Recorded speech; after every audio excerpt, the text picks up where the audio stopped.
disfrutan por $1. Amén, gloria a Dios. Vayan preparando el segundo libro de Reyes, capítulo 20, versículos 5 al 7.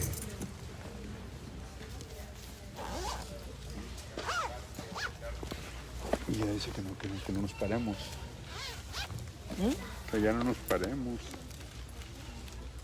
Así sentado, porque hoy arrancamos así en directo.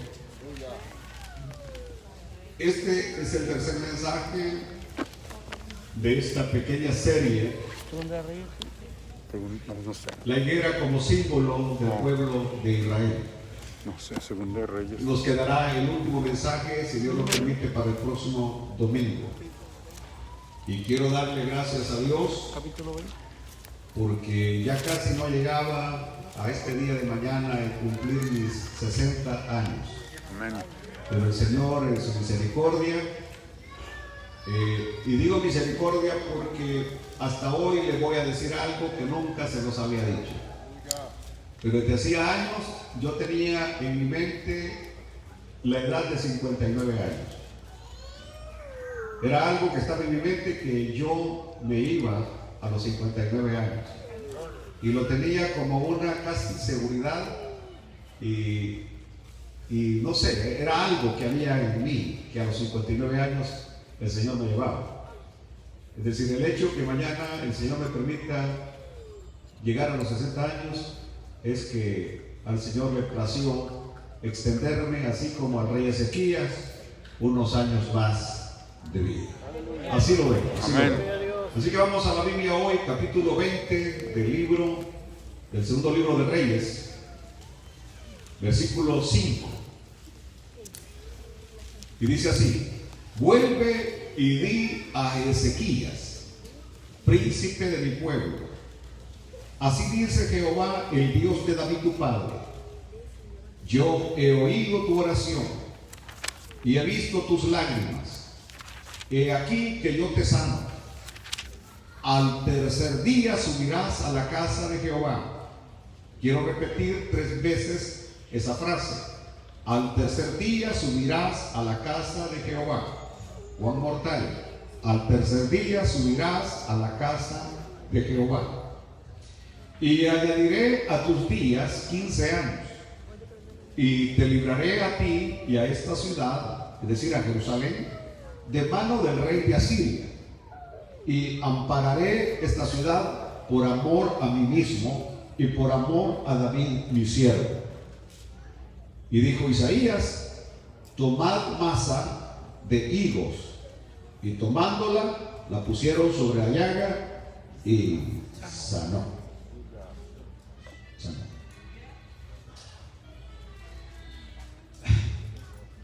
La higuera, ese es el tema general que tenemos. La higuera como una imagen de Israel, pero también como una analogía profética sobre el fin de los tiempos. Lo que estoy diciendo es que nuestros ojos, nuestra mirada tiene que estar puesta en Israel. A Israel se le conoce como el reloj profético de Dios. El reloj profético de Dios, el que va marcando los tiempos. Y de acuerdo al capítulo de Daniel, capítulo 9, se nos dice exactamente que el Señor le reveló a Daniel todos los tiempos. Cuando faltaba la 70ª semana, la semana 70, el reloj profético se detuvo. Cuando el Mesías entró a la ciudad de Jerusalén, prácticamente de acuerdo a la profecía que se le había dado a Daniel, ahí se empezaba la última semana. Mas sin embargo, el reloj se detuvo. Y desde que ese reloj se detuvo, han transcurrido más de 2000 años. Amén. Pongan atención a lo que vamos a hablar esta noche, porque esto es bien importantísimo. Proféticamente parece que se está perfilando, y eso es lo que se puede ver, la futura salvación de Israel en su propia restauración. Israel está siendo restaurado. Y este es lo que nosotros tenemos que ver, cómo Israel está siendo restaurado. Porque Israel es un milagro de parte de Dios. Es un milagro que haya regresado a su tierra. Es un milagro que haya recuperado a Jerusalén como su capital. Es un milagro que, a pesar de que fue atacada por todos los países árabes en 1967, Israel no solamente no fue vencida, sino que Israel conquistó tierras, es decir, tierras que eran de ellos, las reconquistó, y sobre todo conquistó de nuevo la ciudad de Jerusalén como su capital. Así que eso es bien importante que lo tengamos en mente, cómo Israel está siendo restaurado, está restaurado. Por eso quise una vez más que leyéramos este pasaje de Ezequías, porque aquí nosotros tenemos un cuadro profético de lo que está sucediendo con Israel. Una vez más, dice que le dijo el Señor a Isaías, que regresara donde Ezequías y que le dijera: así dice Jehová, el Dios de David tu padre, yo he oído tu oración y he visto tus lágrimas. Yo he oído tu oración y he visto tus lágrimas. Ahora, quiero que ustedes vean algo. Ezequías en este momento representa al pueblo de Israel. Y Ezequías, viene el profeta, le está dando una palabra. La palabra que le ha dado es que se prepare, que ordena tu casa porque morirás y no vivirás. Ordena tu casa porque morirás, no vivirás. Ordena tu casa porque morirás, no vivirás. Esa era la palabra, el mensaje que le traía Isaías a Ezequías. Mas en ese momento dice que Ezequías oró a Dios y clamó a Dios. Entonces dice, él volvió su rostro a la pared y oró a Jehová. Y dijo: te ruego, oh Jehová, te ruego que hagas memoria de que he andado delante de ti en verdad y con integridad, con íntegro corazón, y que he hecho las cosas que te agradan. Y lloró Ezequías con gran lloro. Y antes que Isaías saliese hasta la mitad del patio, vino palabra de Jehová a Isaías diciendo: vuelve y di a Ezequías. Dile a Ezequías que le estoy dando, ¿qué? 15 años más. Que le estoy dando 15 años más. Que le estoy dando 15 años más de vida. Esa es la palabra que le viene. Ahora, yo quiero que ustedes observen algo. Que a Israel, después de todas las agonías que ha tenido, porque si ha habido un pueblo sufrido, un pueblo perseguido, un pueblo, Dios mío, que ha querido ser borrado de la faz de la tierra hasta el día de hoy, el presidente, el primer ministro turco, los países árabes, muchos se levantan que el ideal de ellos, el ideal de Irán es que Israel desapareciera de la tierra. Ese es el ideal de ellos. Es prácticamente el deseo de ellos, la meta de ellos, que Israel desaparezca. Y por eso Israel ha sido atacada. Y no hay reunión del concilio de las Naciones Unidas donde Israel no sea atacado. Donde Israel no sea, ¿cómo podemos llamarlo? Que le llaman que está violando, que está haciendo aquí y allá. Siempre Israel sale allá atacado en las Naciones Unidas. Porque uno de los organismos en los cuales tenemos que estar poniendo nuestra atención se llama las Naciones Unidas, la ONU. La ONU es un arma poderosa para el futuro nuevo orden mundial. Y por eso el Papa Francisco, que no nos ponga, como podemos llamar, que no nos extrañe lo que el Papa Francisco hace, un llamado a que se le dé más autoridad a las Naciones Unidas. Hace poco hizo un llamado a que se le diera más autoridad a las Naciones Unidas, que se le dieran más armas a las Naciones Unidas. Cuando digo armas es mayor autoridad a las Naciones Unidas. Ese es el llamado del Papa, porque ustedes saben que en la profecía bíblica, el papado, la Iglesia Católica, representa al falso testigo, y dentro de lo que es el orden del nuevo orden mundial aparecerá el anticristo. Por eso, atención, estoy diciendo que a Israel le espera una agonía peor de todo lo que ha vivido. Ahora bien, los mismos judíos saben de lo que estoy hablando. Los mismos judíos hablan, y en el último viaje a Israel, cuando estábamos en el valle de Megiddo, en el valle de Armagedón, me recuerdo platicando con Tony, y Tony decía: nosotros sabemos lo que viene, y por eso nosotros los judíos lloramos porque sabemos lo que viene y sabemos por qué nos viene. Dice, sabemos lo que viene y sabemos por qué nos viene. Por nuestra desobediencia, por la falta de amor, por la falta de amarnos los unos a los otros. Dice ellos, viene lo que viene. Y cuando venga el tremendo valle del Armagedón, ellos tienen que trasladarse al futuro inmediato, al futuro cercano, cuando Israel será rodeada por todas las naciones, comandadas por el anticristo en la gran batalla del Armagedón. Israel será rodeado. Israel estará en aprietos terribles, así como Ezequías en este momento está en aprietos, porque Isaías le da el mensaje que no va a sanar, que va a morir, que no va a vivir. Israel estará en aprietos, porque el punto es, ahora sí vas a desaparecer, ahora sí vas a morir. Pero en el momento que Israel está en aprietos, en el momento cuando las naciones tienen rodeado a Israel, al igual que Ezequías, levantará su clamor a Dios, orará a Dios y pedirá a Dios que lo libre. Oh Dios de Abraham, oh Dios de Isaac, oh Dios de Jacob, te pedimos que nos libres una vez más. Ya lo has hecho en el pasado, ya lo hiciste en el Mar Rojo y lo abriste, ya lo hiciste otras veces. Te pedimos que nos vuelvas a librar. Y entonces Dios oirá desde los cielos la oración del pueblo de Israel, así como oyó la oración de Ezequías, y el Mesías aparecerá para salvarnos. Aleluya. Aleluya. Ahora quiero que ustedes observen algo. Desde que el Mesías nació en Belén y que su nacimiento marcó el antes y el después, el after y before.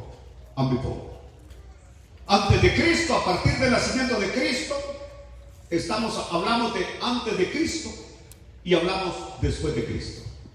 Cristo dividió la historia. Cristo vino a dividir la historia en un antes y un después. No fue Mahoma el que dividió la historia. No se dice antes de Mahoma y después de Mahoma. No se dice antes de Buda y después de Buda. Se dice antes de Cristo y después de Cristo. Pero desde que Cristo nace en Belén, anunciado por los ángeles, adorado por los sabios, transcurrieron 2000 años. 2000 años. 2000 años. Y en esos 2000 años, desde el año 70, cuando el general Tito, el hijo de Vespasiano, atacó a la nación de Israel. Su padre ha sido nombrado emperador y ahora él es nombrado general para poder poner tranquilos, quietos a los judíos revoltosos que no se querían sujetar al gobierno del Imperio Romano. Y entonces Tito sitió la ciudad de Jerusalén. Y tal como el Señor en un momento dado le dijo a sus apóstoles, cuando estaban admirados viendo los grandes edificios de Jerusalén, y les dijo el Señor, Jerusalén, Jerusalén, dijo que no iba a quedar piedra sobre piedra que no fuera removida. Y la historia relata que cuando Tito ingresó, derribó las murallas, derribó el templo, derribó las columnas del templo. La ciudad desapareció de tal manera que en el futuro cercano no se sabía si había habido ciudad de Jerusalén ahí. La profecía de Jesús de Nazaret se había cumplido al pie de la letra. ¿Y qué pasó con los judíos? Tuvieron que agarrar sus maleticas y la ciudad que tanto amaban y el lugar del monte santo donde habían adorado a Dios, tuvieron que abandonarlo, tuvieron que dejarlo en medio de lágrimas, lamentación y salir para todo el mundo en aquel tiempo conocido, Europa, Asia, se fueron para todos los países amigos y conocidos. Salieron los judíos huyendo, y donde quiera que llegaban los judíos eran vistos mal, eran maltratados. El pueblo judío era maltratado, La razón era porque a medida, escuchen bien, a medida que el cristianismo avanzaba, especialmente cuando empezó a aparecer la iglesia imperial, que era una obligación ser cristiano. Cuando Constantino empezó a declarar que todos tenían que ser cristianos, y el que no era cristiano era prácticamente desaparecido. Y entonces cuando aparece así, y el pueblo judío que seguía manteniendo su fe judía, el pueblo judío que rechazaba al Mesías, el pueblo judío fue perseguido terriblemente por la Iglesia Católica Romana. Del pueblo judío del cual había nacido el Salvador, y que nosotros deberíamos estar agradecidos que a través del pueblo de Israel vino nuestro bendito Salvador Cristo Jesús. Este pueblo fue perseguido por la Iglesia Católica, y murieron miles y miles de judíos que no aceptaban hacerse cristianos y rechazar su fe judía. Allá estuvieron deambulando hasta que llegó la famosa Segunda Guerra Mundial. Y ustedes conocen la historia, como Adolfo Hitler en la Segunda Guerra Mundial mató a 6 millones de judíos en lo que se conoce como el Holocausto, el Gran Holocausto. ¿Por qué se le llama holocausto? Porque los metían en unas bodegas, hacían jabón de ellos. Para entrar ahí les quitaban la ropa, les quitaban sus sandalias, hombres, mujeres, todos, y los metían ahí para hacerlos jabón, porque según Hitler no valía la pena gastar una bala y matar a los judíos. Eran despreciados, y lo único que amaban de ellos era su oro, porque los judíos tenían mucho oro y venían y los destruyeron. 6 millones de judíos, y tuvieron que hacer tantas cosas para poder los judíos salvar. Algunos tuvieron que salir para Sudamérica, por eso Argentina, Chile tiene una gran cantidad de judíos. Tuvieron que cambiarse el apellido, así como Galilei, que tuvieron que ponerse el otro apellido para poder salvar el pellejo. Aleluya. ¿Pero qué? ¿De qué está hablando el pastor Pineda? Que ahí es donde aparece el gran milagro. Después de 1948 años de que el pueblo estaba en la diáspora, el pueblo estaba disperso, el pueblo estaba lejos de la tierra, de repente en la misma Segunda Guerra Mundial, donde el pueblo había estado cerca de desaparecer, aparece un decreto. Especialmente gracias al señor Winston Churchill y a Inglaterra, que eran los que en ese momento estaban en Israel, y que le empezó a dar derechos a Israel para que pudieran regresar, sin ninguna garantía. Y empezó Israel a regresar. Lo tremendo es que apenas habían regresado, no estaban, al igual que cuando salieron de Egipto, no estaban preparados para la guerra. Israel fue atacado y logró una tremenda victoria en 1948, y desde entonces nadie ha podido moverlos ni sacarlos de la tierra, porque la profecía bíblica dice: regresarán y nunca más nadie los sacará de su tierra. Bendito sea Dios. Ahora bien, en 1967 Israel logra lo que se veía muy difícil de lograr, que Jerusalén estuviera bajo su control. Y en 1967, en la famosa guerra de Yom Kippur, cuando los árabes, las naciones árabes, todas se unieron para atacar al pequeño David, y una vez más el pequeño David derrotó al gran Goliat y conquistó allá los altos del Golán, y conquistó parte de Jordania, y conquistó todo lo que era el desierto del Sinaí. Israel se extendió, que si se hubiera quedado con las tierras que había conquistado, Israel fuera ahora un territorio grandísimo. Pero una vez más intervino la ONU. No intervino la ONU cuando Israel era atacado.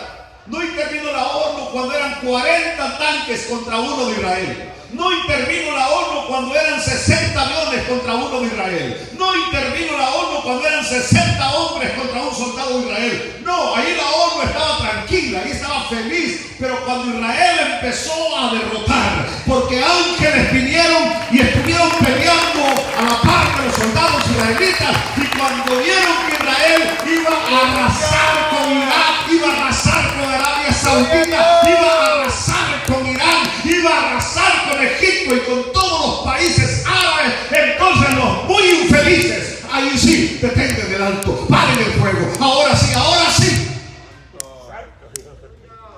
Pero Israel estaba imparable. Israel estaba imparable. Aleluya. Porque no era Israel el que peleaba, era Dios el que peleaba.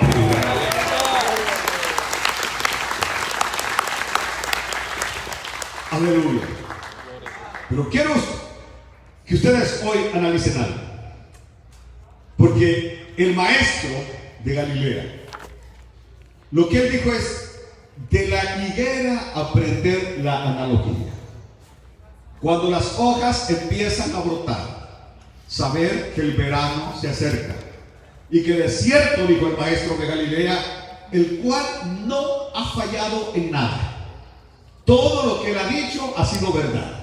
Todo lo que él ha dicho se ha cumplido. Y el maestro de Galilea dijo: de cierto os digo que no pasará esa generación sin que estas cosas se cumplan, o sin que el verano llegue. Bueno, el detalle que hoy estamos analizando es porque estamos en la recta final de los tiempos, pero los hombres han venido poniendo fechas. Al principio ellos decían que como Israel había regresado en 1948, diciendo que una generación tiene 40 años, entonces había que sumarle los 40 años y llegábamos a 1988. Les decía a ustedes que inclusive el hermano que ya pasó con el Señor, el hermano G. Ávila, en algún momento él estuvo en sus predicaciones diciéndole: preparémonos para 1987, 1988, que Jesús puede venir, porque tomaban literalmente lo de la generación 40 años. Cuando Jesús no vino en el 87, 88, empezaron a decir: no, estábamos equivocados. Aún este servidor que soy yo, Ismael Pineda, lo dije en más de algunos de mis mensajes, que estaban equivocados, que había que verlo desde el punto cuando Israel conquista Jerusalén en 1967, que esa podía ser la fecha clave para poder decir más o menos cuando el Señor regresaba. Yo lo dije, y repetía más o menos lo que mi amigo Bolaines decía también. Y entonces llegábamos al 2000 y algo, y el Señor tampoco vino. Ahora lo último que ha aparecido es que estamos equivocados, que una generación no dura 40 años, sino que una generación puede durar hasta 80 años, porque la edad del hombre son 70 y los más robustos son 80 años. Entonces había que contar 80 años, lo que nos hace llegar de 1948 al año 2028. Pero que si ahí le quitamos los 7 años de la gran tribulación, por eso van a ver ustedes un montón de predicadores americanos. They speak in English. They are very famous. Y están preaching. Ellos están diciendo que el Señor viene next year. Y les voy a asegurar que el Señor a lo mejor tampoco viene el siguiente día, porque el día ni la hora nadie lo sabe, ni los ángeles, solo el Padre que está en los cielos.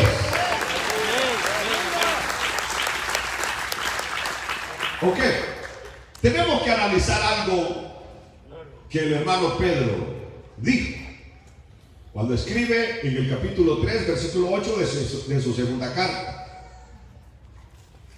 Ahí el Señor, el Espíritu Santo hablando por Pedro, él hizo una gran declaración, porque de la higuera hay que aprender la analogía.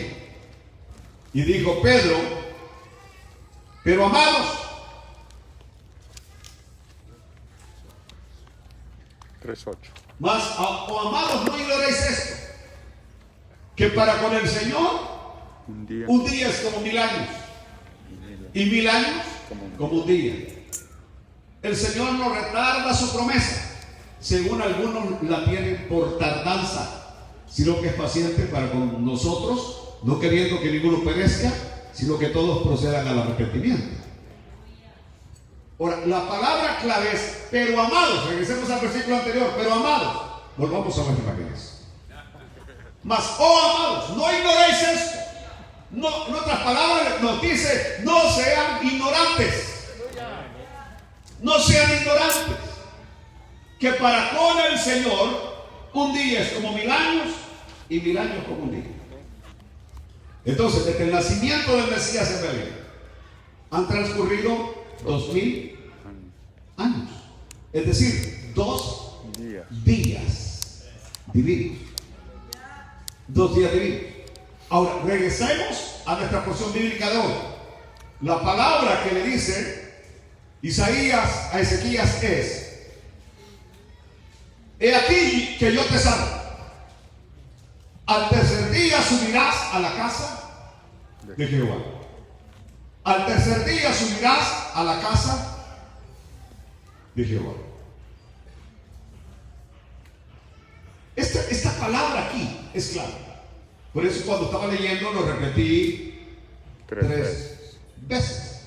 ¿No le llama a ustedes la atención la palabra y al tercer día subirás? ¿Me están entendiendo hoy? Y al tercer día subirás ¿a dónde? A la casa de Jehová, es decir, al templo. Al templo. Ahora, yo quiero preguntarles hoy, tranquilamente, de acuerdo a la profecía bíblica, ¿en qué día estamos viviendo hoy? En el segundo. ¿En qué día estamos viviendo? ¿Están aquí, hermanos? En el tercero. Entonces contesten, por favor, para que le estoy dando la... ¿En qué día estamos viviendo? En el tercero. En el tercer día. Porque el segundo día terminó ¿cuándo? Hace 20 años. 21. Y ahora estamos viviendo en él. Tercer día. En el tercer día. Ahora, la Biblia no dice que el Señor viene al final del tercer día, ni a la mitad del tercer día, sino que simplemente dice al tercer día. Lo que pudo haber sido hace 10 años, hace 15 años, porque desde el año 2001 ya teníamos un año en el tercer día. Ya. Y la palabra que le dice Isaías a Ezequías es: y al tercer día subirás a la casa de Jehová. En este momento, en Israel se preparan para el tercer templo. Y ha habido dinero, yo mismo he colaborado para el tercer templo, porque quiero que mi Señor venga. Y todo se está preparando para que Israel vuelva a tener su templo. Ahora, todos hemos creído y hemos pensado que ese tercer templo, porque el primer templo lo construyó Salomón allá por el año 600, por el año, bueno, un poquito antes, fue destruido en el 600, pero Salomón lo construyó por el año 900, pero fue destruido por el año 600. Después vino el segundo templo, que fue construido por Zorobabel en el año 444, y que fue mejorado por Herodes el Grande en el final de la era antigua, en el tiempo del nacimiento del Señor prácticamente. Y luego ese templo segundo fue el que fue destruido. El primero lo destruyó Nabucodonosor y el segundo lo destruyó el general Tito. ¿Qué pasa? Que después que los musulmanes conquistaron Jerusalén, después de que los musulmanes conquistaron Jerusalén, vinieron ellos y donde había estado el templo, el lugar santo, el lugar santo de los judíos, construyeron una mezquita, la mezquita de Omar, la cúpula dorada, construyeron ahí. Ese lugar para los musulmanes es un lugar sagrado, hasta el punto que ellos dicen que de ahí Mahoma subió al cielo. La mayor falsedad que se pueda decir, simplemente para querer mantener derecho. Israel puede destruir esa mezquita y reconstruir el tercer templo. Sería como poner una bomba supernuclear en todo el mundo. Si Israel es condenado solamente por construir casa en su tierra, hacer barrios judíos en su tierra, y vienen las Naciones Unidas y condenan a Israel, y usted no debe olvidar un hecho. Cuando el presidente, me parece que fue Barack Obama, fue Barack Obama, el que no quiso reconocer a Jerusalén como la capital de Israel, en uno de los concilios de las Naciones Unidas. Jamás un presidente se había opuesto a Israel. Jamás un presidente había llevado la contraria a Israel. Pero Barack Obama le llevó la contraria a Israel. Su gran amigo lo traicionó a Israel en la cumbre de las Naciones Unidas. ¿Y qué pasó? Díganme ustedes qué pasó después. ¿Qué fue lo que vino? ¿El huracán qué? Katrina. Katrina vino y no respetó los linderos y los muros de protección, que fue el huracán más desastroso que Estados Unidos haya tenido, donde miles y miles tuvieron que salir de New Orleans, huyendo para Dallas, huyendo para Houston. Recordémonos que nosotros mismos llevamos agua. Isaac con Richard llevaron camiones llenos de agua para Houston, para esos lugares, porque simplemente Dios fue desagradado con la actitud que ese presidente musulmán tomó contra el pueblo de Israel. Aleluya. Entonces, estamos hablando que estamos en una situación hoy difícil, porque si Israel en algún momento optara por tomar a la fuerza la emplanada del monte, destruir esa mezquita, esa abominación y construir el templo, olvídese, se desataría la tercera guerra mundial. Estados Unidos apoyando a Israel, porque ahora con el presidente, que algunos lo llaman loco, no escatimaría esfuerzos por defender a Israel, pero Rusia vendría en contra de Israel con todo su armamento, China con todo su armamento, Irán con todo su armamento, todos los países árabes con todo su armamento, Venezuela con ese presidente socialista, comunista loco que tiene. Eso sería un caos. Así que Israel tiene que actuar con calma. Y por eso dije, ¿será posible que Israel? Porque todos los cristianos hemos predicado, incluyendo, que el templo tiene que ser reconstruido antes de que el Señor venga por su iglesia. Escúcheme lo que estoy diciendo. Escuchen lo que estoy diciendo.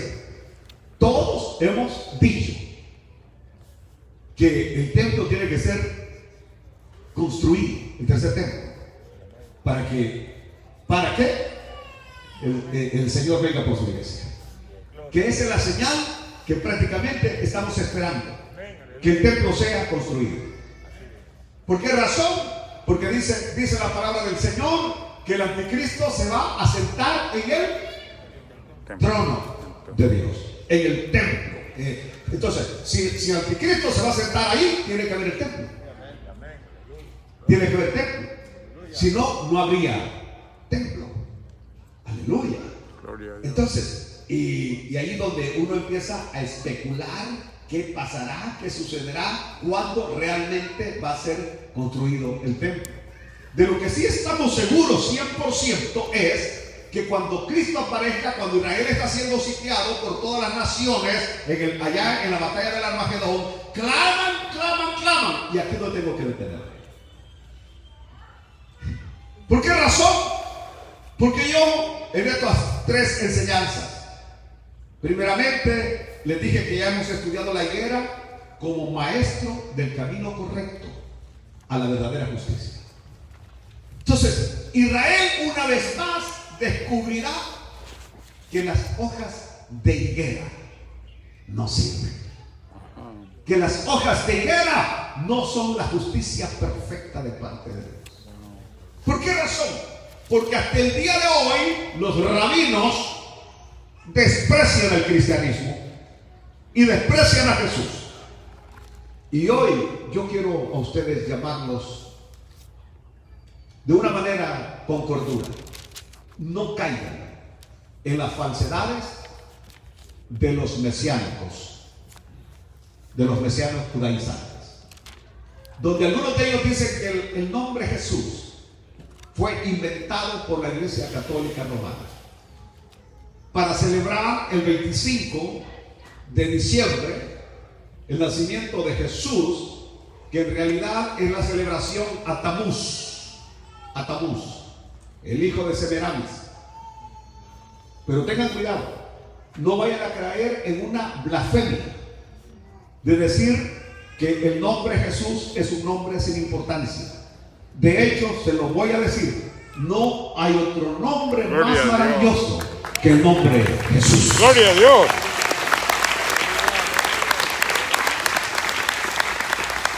Pero de repente, como dice Rodrigo, alguien se aprende 4 palabras en hebreo: Shalom, Hachem, Yeshua Hamashia, Shabbat. Ya creen ellos que son judíos y andan diciendo que a Jesús no hay que llamarlo Jesús, porque ese es un nombre inventado por la Iglesia Católica Romana, así como el año gregoriano, inventado por la Iglesia Romana. Y que el nombre que nosotros teníamos que decir acá cuando estamos adorando es Yeshua Hamashiach. Nosotros no somos judíos, señores. Amén. Nosotros somos gentiles. Gloria a Dios. Y nuestro Salvador y Señor se llama en nuestro idioma español Jesús. Y ese así. Jesus. Aleluya. Gloria a Dios. Ahora, como yo le dije a un amigo mío, si grandes eruditos de la palabra, como Billy Graham, como Jimmy Swaggart, como este predicadorazo de San Antonio, John Hagee, y como otros grandes que hay, y todos hasta el día de hoy siguen adorando a Jesús. Gloria a Dios.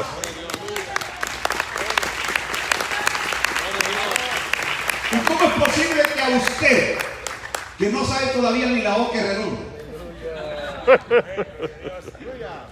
empiece a quererse convertir en un maestro de teología cuando no sabe ni pronunciar las letras del alfabeto en hebreo? Amén.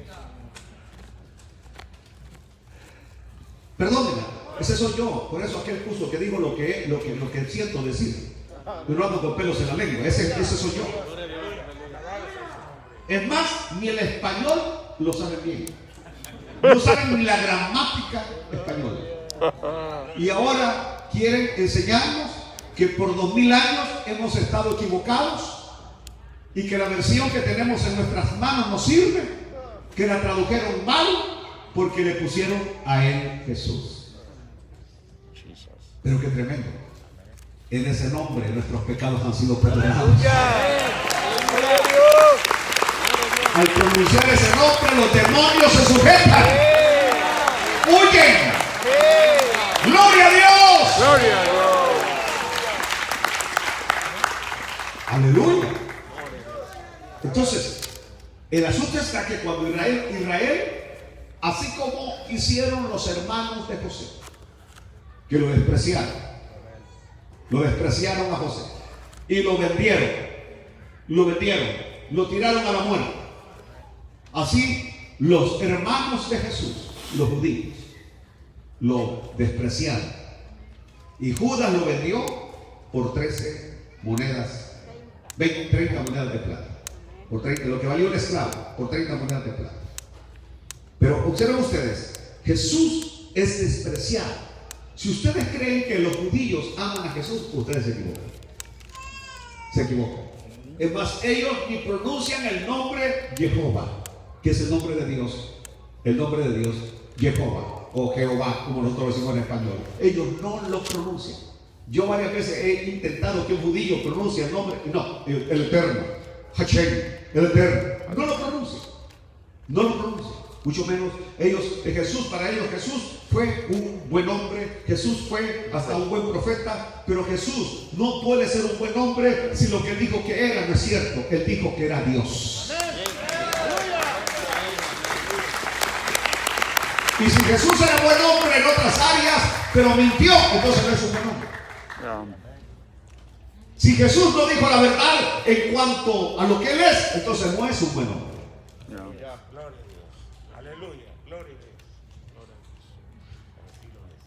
Bueno, ¿cuál es el punto? Israel está en agonía en el Armagedón. Clama a Jehová porque el mensaje que está recibiendo es que no vivirá. ¿Cómo Israel va a creer que va a vivir si están ahí y solamente de China han venido 200 millones de soldados? Así lo dice Apocalipsis. Sí, ¿verdad? Y del norte, es decir, de Rusia, han venido otros millones de soldados. Y ahí es donde Estados Unidos no aparece para nada. Amén. Cuando uno lee la batalla del Armagedón, Yeah. en ninguna parte se dice que hay un ejército que ha venido a apoyar a Israel. Suspiro profundamente. ¿Por qué suspiro profundamente? Porque simplemente a esas alturas Estados Unidos está en las manos de los socialistas. En las manos de los socialistas que en ningún momento van a apoyar a Israel. Y ahí es donde yo no soy político, y algunos me acusan de político, pero no soy político, simplemente veo las cosas como son reales. Hoy, este 4 de noviembre, si el señor Biden llega a ser el presidente de los Estados Unidos, nuestro gobernante, nuestro presidente, adiós apoyo a Israel. Totalmente cero apoyo a Israel. Es decir, en algunas cositas como política, política exterior, sí, pero en realidad el hombre es anti-Israel. ¿Me están oyendo, queridos hermanos? Y la señora que lleva como candidata a la vicepresidencia es contra Israel. Y entonces, como dice mi amigo Bolaño, Este está Dios mío. en el libro del Apocalipsis.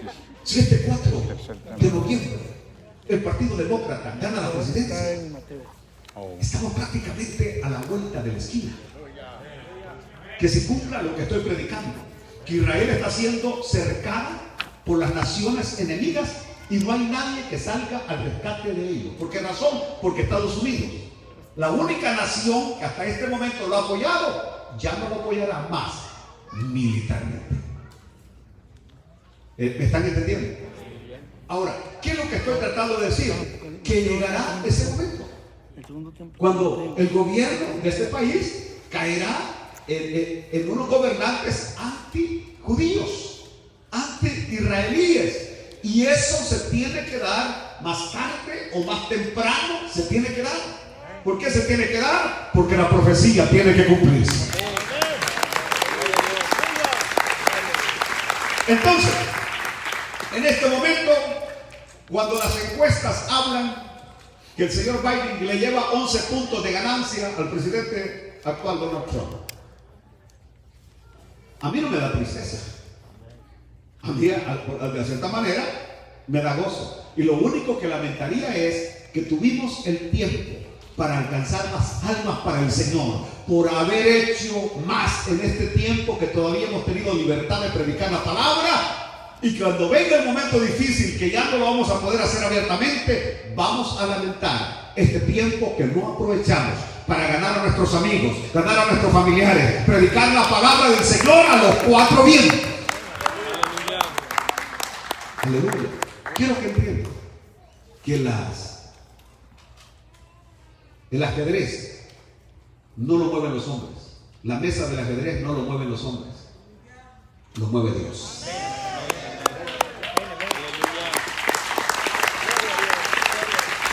Aquí los hombres gastan millones y millones y millones y millones y millones de dólares para sus campañas políticas, porque según ellos están moviendo las piezas del ajedrez, y no es así. El Señor maneja los tiempos y Él sabe cuándo y cómo. De hecho, estos 4 años que hemos vivido han sido 4 años de supergracia, porque hace 4 años este país iba a caer en manos de la señora Hillary Clinton, una enemiga de Israel, una enemiga de Dios, una enemiga de los valores bíblicos, y Dios dijo, todavía no se tiempo.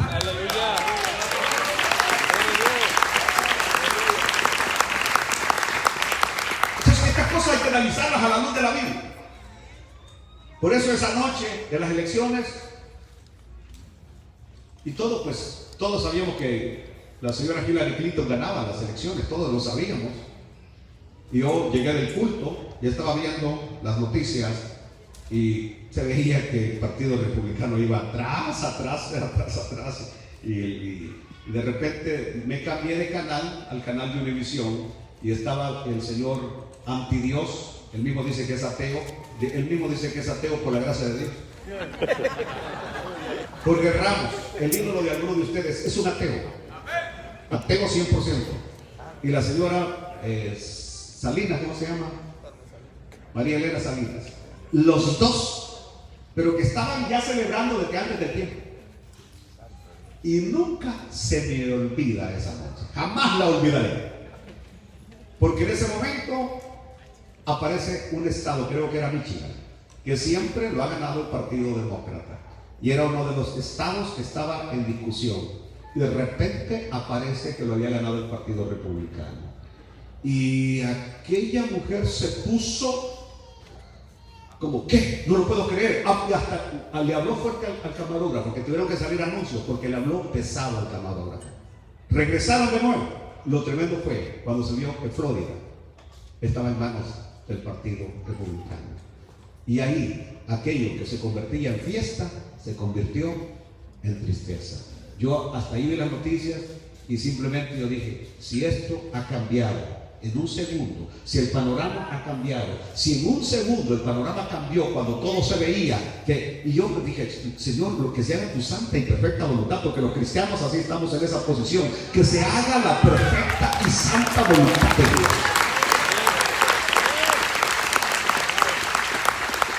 Y pueden ir a mi perfil de Facebook y ver qué fue lo que puse yo el siguiente día. Que cuando los planes de los hombres son derribados y de repente lo que no se esperaba sucede, simple era la mano de Dios que sigue escribiendo la historia. Gloria a Dios. Hoy las cosas están igual. Y por eso es importante, porque lo que estoy predicando en la batalla de Armagedón. Se ve que se vienen todos con Israel, pero no hay nadie apoyando a Israel. Y entonces, ¿a qué conclusión llegué? Ya Israel ya no tiene el apoyo de Estados Unidos. ¿Y por qué no tiene el apoyo de Estados Unidos? Porque alguien con valores e intereses no judíos ha tomado el gobierno de este país. Entonces, ¿qué quiere decir? ¿Qué quiere decir? Porque en este momento se ve claramente que este gobierno caería en manos de un socialista, enemigo de Israel. ¿Y usted qué? ¿Usted qué es lo que tendría que hacer? Entonces, pastor, voy a votar por ellos. No, cuidado. Nosotros tenemos que estar en la línea de batalla a donde podamos. Pero si Dios permite, amén, Dios lo permitió, si el nombre de Dios bendito. Gloria a su nombre. Sí, ¿verdad? Pues aceptar la voluntad. Aleluya. Aleluya. Gloria a Dios. Es decir, el punto es que no vamos a hacer males para que nos vengan bienes. No. Así que vamos a votar todos por el Señor para que ya caiga en manos del socialismo y ya Cristo venga. Cuidado. Ganemos almas para Cristo, que eso sí es importante para hacerlo. Quiero terminar. Entonces, Israel, el punto de ellos es su templo. Y de hecho, en el milenio, cuando Cristo reine, el templo ya está. ¿Me estamos oyendo? Porque ya para el tiempo del milenio, cuando Cristo viene en su segunda venida en gloria para defender a Israel, hace 7 años vino para llevarse a su iglesia. Pero luego viene para defender a Israel. Y cuando viene para defender a Israel, el templo ya está. El templo ya está. ¿Cuál es la diferencia? Aquí termino. No, todavía no.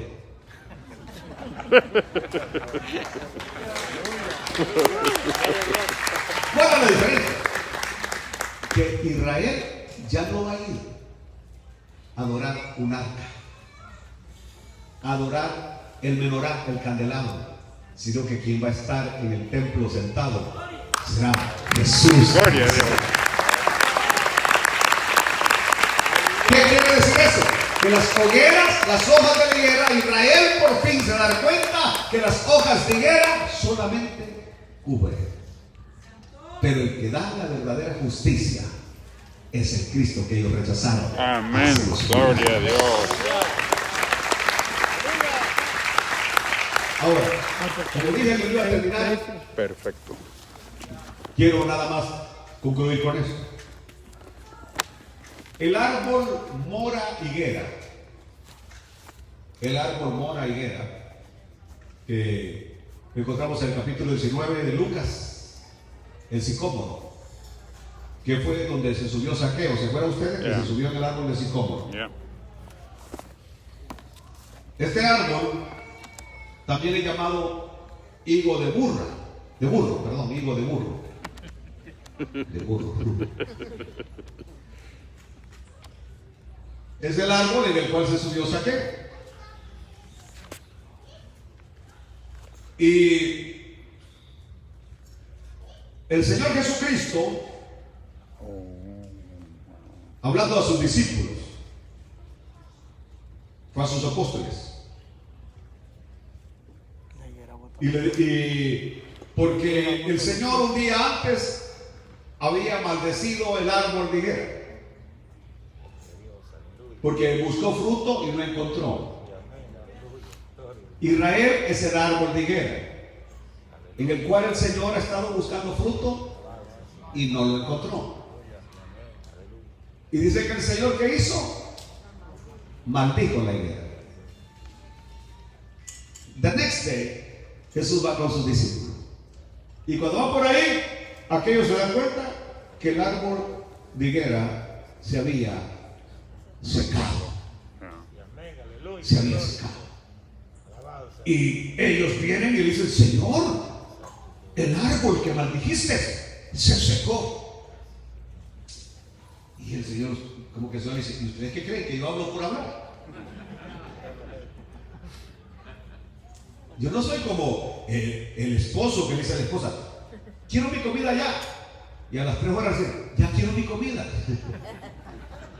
No, el Señor cuando habla, habla. Y la higuera se había secado. Entonces viene el Señor y dijo: miren, si ustedes tuvieran fe, aunque sea como un grano de mostaza, le van a decir a este árbol: tírate al mar, y le va a obedecer.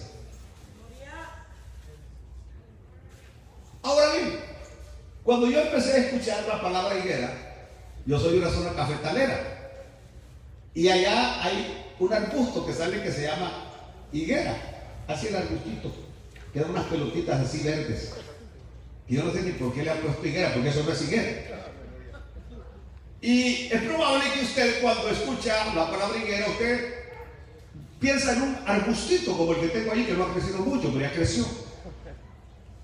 No, el verdadero árbol de higuera crece hasta 16 metros, 16 metros. Y una circunferencia de aproximadamente 10 metros.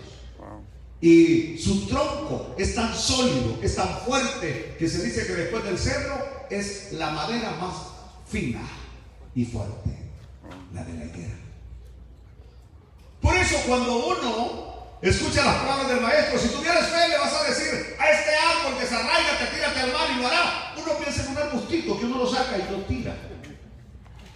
Pero cuando uno piensa en un árbol de 16 metros de alto, de 10 metros de circunferencia, con un tronco sólido, ahí la cosa está más fuerte. ¿Qué es lo que pasa? En los tiempos de Jesús, ese árbol higuera estaba fuerte, estaba alto, estaba crecido. Estoy hablando del orgullo de los judíos que rechazaron al Mesías, que creían que no necesitaban al Mesías. En la batalla del Armagedón se darán cuenta que necesitan al Mesías, pero en ese tiempo no, ellos no creían que necesitaban al Mesías, y por eso lo rechazaron. ¿Y qué pasó con el árbol?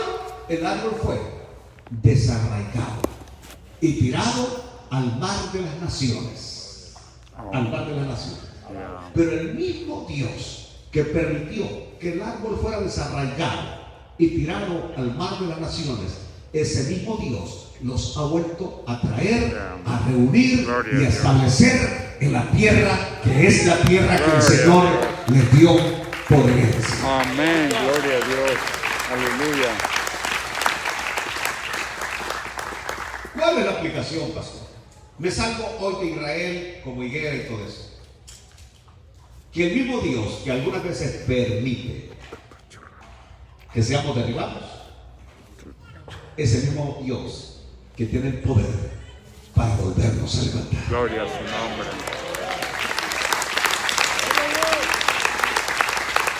Porque los principios bíblicos son aplicables en todas partes y en todas maneras. Así que si usted anda ahí caminando en la cuerda floja y se siente así medio como que hacía puras penas, llegó hoy a la iglesia, el Señor es poderoso para volverle a fortalecer. Amén. Gloria a Dios. Póngase de pie, por favor, Gloria a su nombre. y oramos. Amado Padre que estás en los cielos,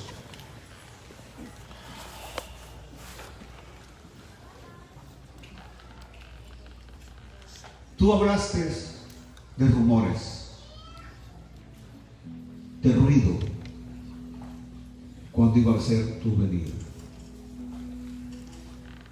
Es increíble, Señor, que por muchos años la iglesia cristiana evangélica estuvo más hablando de prosperidad, de dinero, de autoestima,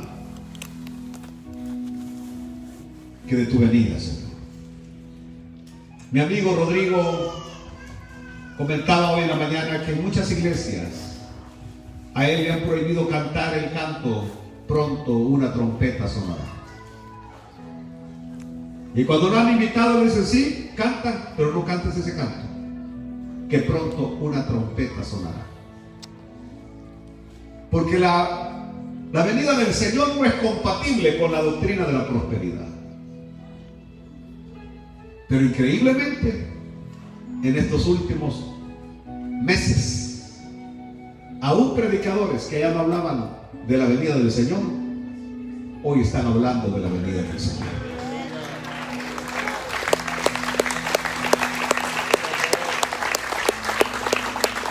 Aún escuché a Guillermo Maldonado. Para mí no es apóstol, así que no le puedo llamar apóstol. Pero escuché a Guillermo Maldonado predicando un mensaje hablando de la venida del Señor. Y al impulsor de toda esta situación de la prosperidad, Ronnie Chávez de Costa Rica, hablando también de la venida del Señor. Cuando ellos antes decían que era incompatible hablar de la prosperidad y hablar también de la venida del Señor, era incompatible. Y otros se han silenciado. Se han silenciado. Allá en el fondo de nuestro espíritu uno sabe que algo se está moviendo. Amén. Algo se está moviendo. Y el espíritu dice: ven. Y la esposa dice: ven. Y el que oiga, que diga: ven. Sí. Ven, Señor Jesús. Gloria a su nombre.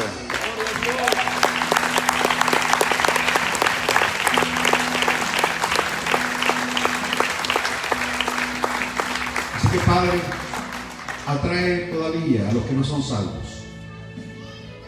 Permítenos ganar a nuestra familia para el reino de los cielos. Ten misericordia. Amén. Gloria a Dios. Yo creo que voy a empezar a volver a predicar, fíjense. Me voy a sentar de nuevo. Espérense, solo $1 dieron. No, esto no es dinero. Pero si alguna persona no tiene al Señor, yo sé que ustedes no trajeron a nadie esta tarde, no está fácil. Pero si alguien todavía no tiene al Señor y hoy quiere rendirle su vida, su corazón al Señor, yo estoy cansado, estoy muy cansado, honestamente se los confieso. Pero quiero decirle, el Señor lo está esperando. Así que si hay alguien en este último minuto que todavía tenga un poquitito de fuerzas, hay alguien que quiere levantar su mano, estoy dispuesto a orar por usted y ponerlo en las manos de Dios.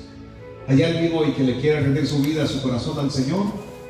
Alguna persona levanta su mano y me dice: pastor, quiero hoy entregarle mi vida al Señor. ¿Hay alguien? ¿Alguna persona? Si no lo hay, que Dios me los bendiga. y Amén. los guarde. Amén. ¿Qué me decía? Denle gloria a Dios en esta noche. ¿Qué me decía? Mañana los líderes 7 de la noche. Bendiciones a No todos. se acuerda lo que me iba a decir. En el último versículo que leí, Sí. el ángel toca la trompeta, Ajá. hay un gran terremoto, el sol se convierte en